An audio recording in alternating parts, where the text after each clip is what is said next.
এই যে আমরা প্রথমত একটা বাটিতে উঠিয়ে নিয়েছি, দেখতে অনেকটা লোভনীয় লাগতেছে না? মুরগি ভাজার তেলের মধ্যে আমরা 3টি আলু কেটে নিয়ে নিয়েছি আর ভালো করে মুরগি ভাজার তেলের মধ্যে ফ্রাই করে নেব। ফ্রাই করার পর সেটাকে পেঁয়াজ কাঁচামরিচ দেওয়ার পর আমরা নিয়ে দেবো ভালোভাবে, সেটাকে মিশিয়ে নেব তেলের সাথে পেঁয়াজ এবং কাঁচামরিচটাকে। আমরা ততক্ষণ পর্যন্ত নাড়বো যতক্ষণ পর্যন্ত আমাদের পেঁয়াজটা নরম না হয়ে আসবে। তো নরম হওয়ার জন্য রেখে দিলাম কিছুক্ষণ সময়। তো আমরা একটু নেড়ে দেবো, কারণ পেঁয়াজটা করবো যখন না লাগে পেঁয়াজটা করিয়ার সাথে।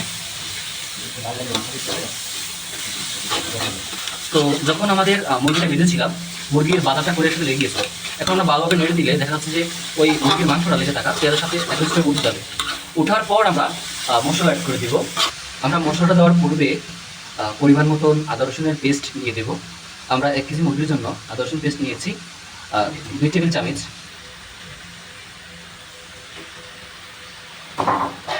দেওয়ার পর আমরা আদা রসুনটাকে পেঁয়াজের সাথে ভালোভাবে মিশিয়ে দিব, যাতে রসুনের বাসনাটা এবং হচ্ছে আদার বাসনাটা না আসে।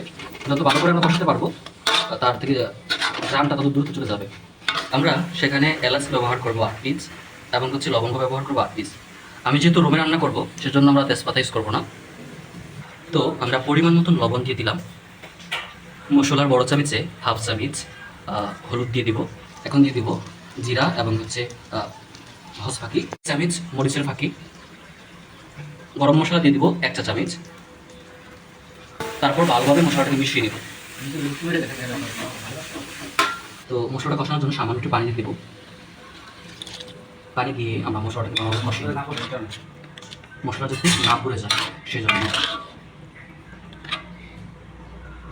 যখন আমাদের মশলাটা যেটা দিয়েছিলাম তা দেওয়ার পর স্বল্প পরিমাণ পানি দিয়েছিলাম, পানিটা দেওয়ার পর উপরটা তেল বেশি আসবে। তেল বেশি আসার পর আমাকে ভালোভাবে সেটাকে মিশিয়ে নিতে হবে। আমরা এই জন্য নাড়বো যাতে আমাদের আদা রসুনগুলো, তারপর হচ্ছে পেঁয়াজগুলো, তাদের মধ্যে মশলাগুলো ভালোভাবে মিশে যায়। তো মিশার স্বল্প সময় যাওয়ার পর আমরা তার মধ্যে আমরা যে প্রথমে রান্নার শুরুতে আলু ভেজে রেখেছিলাম সেই ভাজা আলুগুলো এর মধ্যে দিয়ে দিব। তো আলুগুলো আমরা দিয়ে দিলাম। ওটা দিয়ে আমরা আরও একটু নেড়ে দেবো। আলুটা দেওয়ার পর স্বল্প সময়ের জন্য ঢেকে রাখবো। যেহেতু আমাদের আলুটা আগ থেকেই ফ্রাই করে রেখেছি, ভেজে রেখেছি, সেজন্য স্বল্প সময় নেড়ে তার মধ্যে আমাদের প্রথমে যে আমরা মুরগি ভেজে রেখেছিলাম তাগুলো এর মধ্যে দিয়ে দিব। মুরগিগুলো দিয়ে আমরা আবার একটু নেড়ে নেব।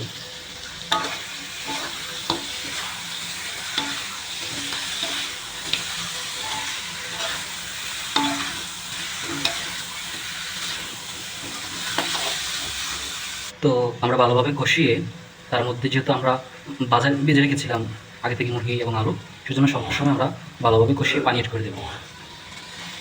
আপনি যদি জল জল খেতে চান পানিটা একটু বাড়িয়ে দিবেন, পরবর্তী শুকিয়ে নেবেন। আমরা যেহেতু জল কম রাখবো, যেহেতু আমরা শুকনো শুকনো রাখবো, সেজন্য আমরা এক বাটি পানি দিয়ে দিয়েছি ছোটো বাটিতে।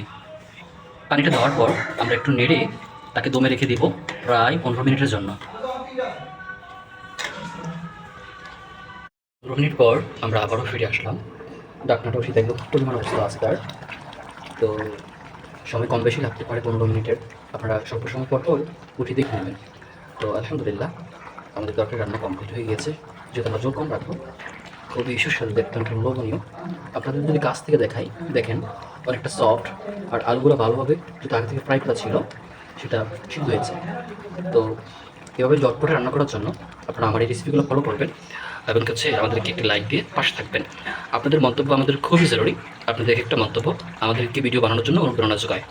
ধন্যবাদ আপনাদের সবাইকে আমাদের পাশে থেকে এতক্ষণ পর্যন্ত ভিডিওটা দেখার জন্য।